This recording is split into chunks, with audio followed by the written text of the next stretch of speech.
So I just want to show you this V8 that we've been working on.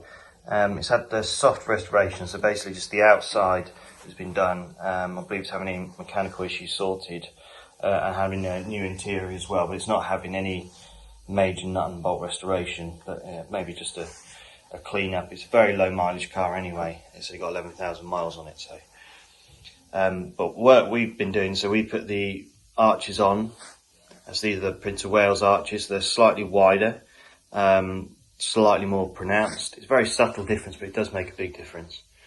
Then we've basically repainted the whole car out externally, so it's had Rolls-Royce Royal Blue and black hydrophone.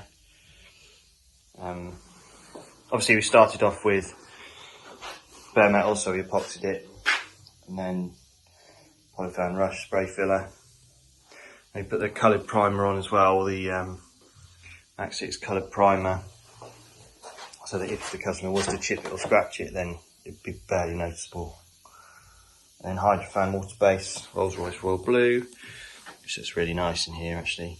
Outside it looks really good. It looks very sparkly in here, but that's mainly the lighting. Outside it's really subtle, but it looks really, really nice, especially on the angles.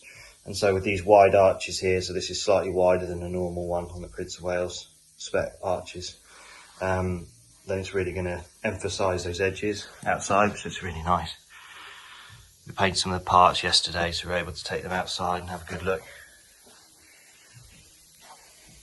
But yeah, really taking shape now, so we're just going to polish this up, refit a lot of it, and then it's going back to have its trim done.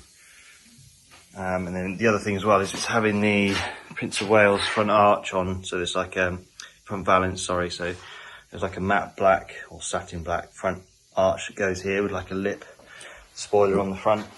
And so we're just getting that all ready to be painted. But yeah, stunning looking car. It's really good now, looking forward to polishing this up.